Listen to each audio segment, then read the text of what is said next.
Hello दोस्तों, स्वागत है आपका मेरे चैनल पर।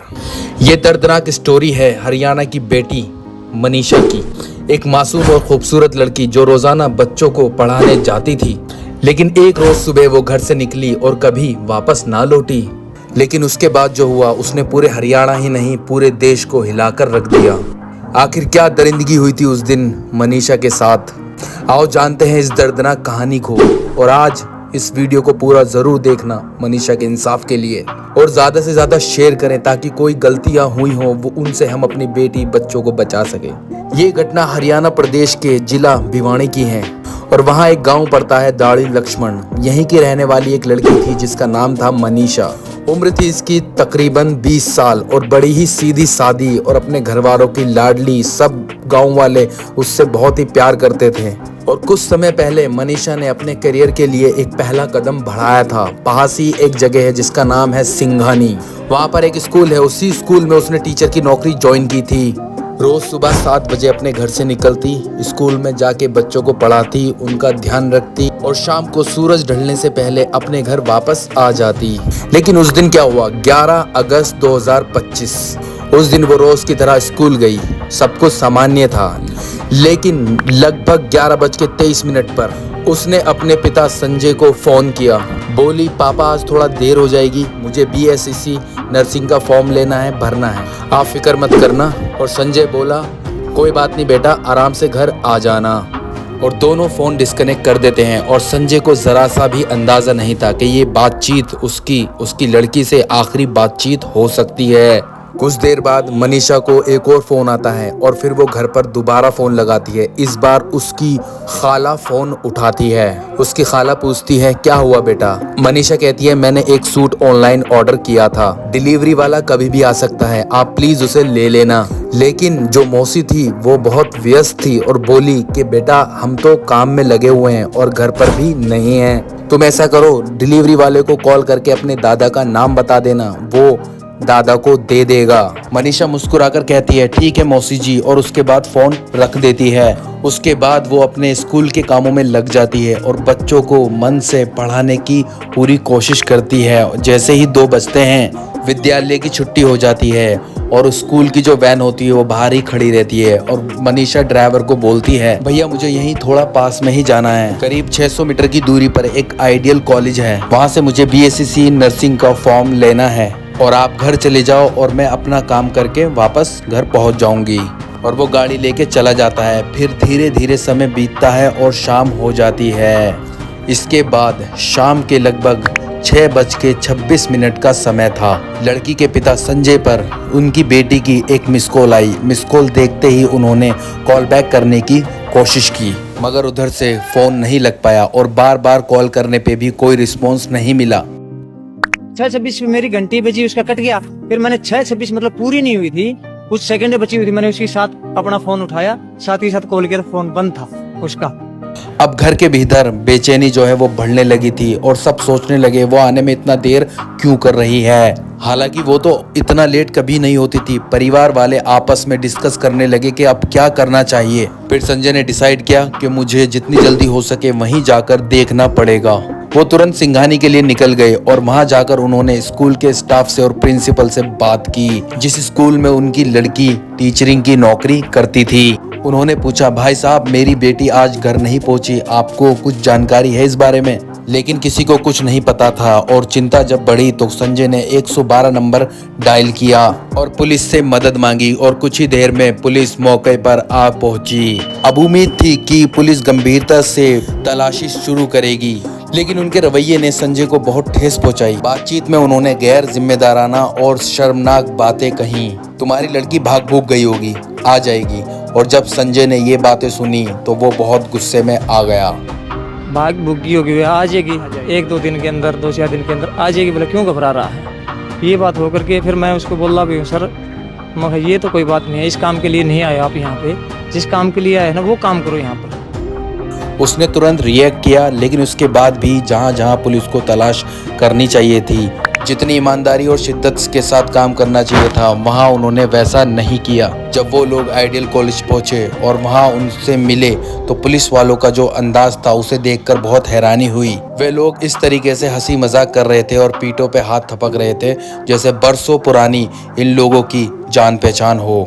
वहीं दूसरी ओर एक पिता अपनी बेटी को लेकर बहुत परेशान था और दुखी भी। पुलिस वाला उनके साथ कोई बातचीत की है, बोले जी ठीक है कोई नहीं फिर मिलेंगे। हम वहाँ आगे हाँ ऐसे कंधे पे हाथ मार के बोले जी कोई नहीं आप फिर मिलते हैं जी, घर बैठ के मिलेंगे आपसे। ऐसे ऐसे बात हुई उनकी कुछ। आखिरकार रात के लगभग 10 बज गए। तब उन पुलिस वालों ने संजय से कहा कि हमने तो अपनी पूरी तहकीकात और जांच कर ली है, अब आप जाइए नज़दीकी पुलिस थाने में कंप्लेंट रजिस्टर यानी FIR करवा दीजिए। संजय ने अपने पिता से बात की और उसके साथ जो भी लोग थे उन्होंने भी यही कहा कि अब तो रात बहुत हो चुकी है, क्यों ना हम सुबह चलकर पुलिस थाने में FIR कराएं। फिर भी संजय ने रात भर जितना भी हो सकता था अपनी पूरी तरफ से कोशिश की अपनी लड़की को ढूंढने की। अगले दिन 12 अगस्त 2025 पौने 9 बजे की सुबह जिस दिन ये पूरा मामला सामने आया, उसी दिन संजय सिंह अपने कुछ चाचा और 1-2 साथी के साथ थाने पहुंचे FIR कराने। उसने पुलिस को डिटेल में बताया कि मेरी जो बेटी है वो टीचरिंग की नौकरी करती है और वो कल रात से यानी कल सुबह से घर पर नहीं आई और वो गायब हो चुकी है। लेकिन ये सुनने के बाद भी उन्होंने पुलिस वालों ने कोई तेजी नहीं दिखाई। संजय को बस थाने में इधर उधर चक्कर कटवाने लगे और उल्टी सीधी जानकारी उनके साथ साझा करने लगे। आखिरकार देर रात को FIR जो है वो दर्ज की गई। SHO अशोक कुमार ने FIR दर्ज की और जांच की जो जिम्मेदारी थी वो पुलिस वालों को सौंप दी गई। लेकिन जितनी शिद्दत और ईमानदारी के साथ जांच होनी चाहिए थी उतनी गंभीरता से जांच जो है वो ना हो पाई। और हद तो तब हो गई जब थाने के अंदर ही बातें होने लगी कि वो शादी विवाह करके चली गई होगी। ये सब सुनकर पिता का दिल जो है वो टूट गया, आंखें नम हो गई और सोचा आखिर मैं करूँ तो क्या करूँ। पुलिस वाले बोल रहे हैं वो पिकनिक बनाने गई होगी और घर वापस आ जाएगी, क्या सभी बेटियों के साथ ऐसा ही होता है। फिर उसने ठानी और वो खुद ही कॉलेज गया, प्ले स्कूल गया और CCTV फुटेज की मांग की, लेकिन उसे फुटेज के लिए टाल दिया गया। बस इतना कहा गया दिखा देंगे, बड़े अधिकारी आएंगे तब आपको मिलेगा। इस तरह की बातें सुनकर वो हैरान हो गया, लेकिन उसने हिम्मत नहीं हारी। यानी 13 अगस्त 2025 की सुबह की बात है।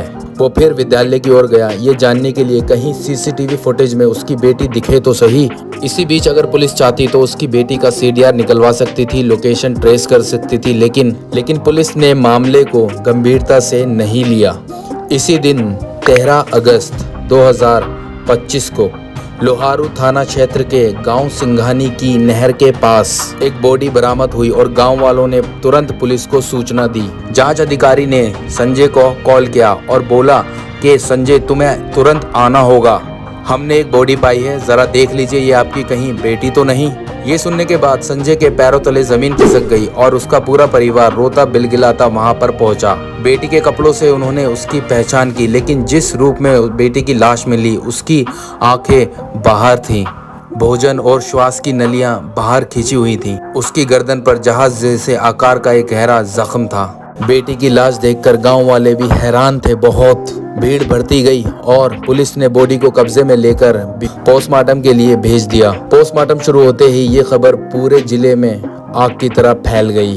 14 अगस्त को गुस्से से भरे लोग सड़कों पर उतर आए। हर किसी के मन में यही सवाल था, क्या एक गरीब मजदूर की बेटी की कोई कीमत नहीं? अगर यही बेटी किसी मंत्री, किसी विधायक, किसी MP या फिर किसी बड़े आदमी की होती तो क्या पुलिस ऐसे ही व्यवहार करती?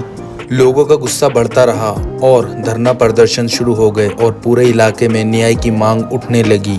14 तारीख के बाद जब मनीषा का पोस्टमार्टम हुआ तो पुलिस ने बॉडी परिवार वालों को सौंप दी, लेकिन घर वालों ने साफ क्लियर कर दिया कि जब तक हत्यारे गिरफ्तार नहीं होंगे तो हम बेटी का शव नहीं लेंगे। अब चाहे कुछ भी हो, परिजनों का जो गुस्सा था वो बढ़ता गया और उनके समर्थन में बड़ी संख्या में लोग उनके समर्थन में आए और अनाउंस किया कि हत्यारे पकड़ो वरना बॉडी नहीं उठाएंगे।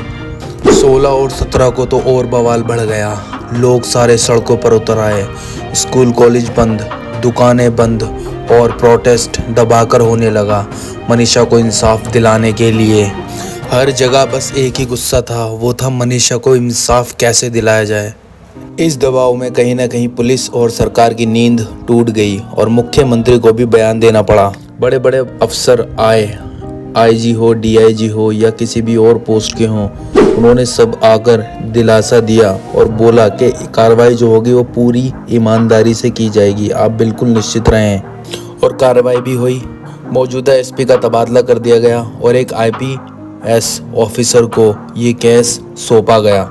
एसएचओ अशोक कुमार को लाइन हाजिर कर दिया गया।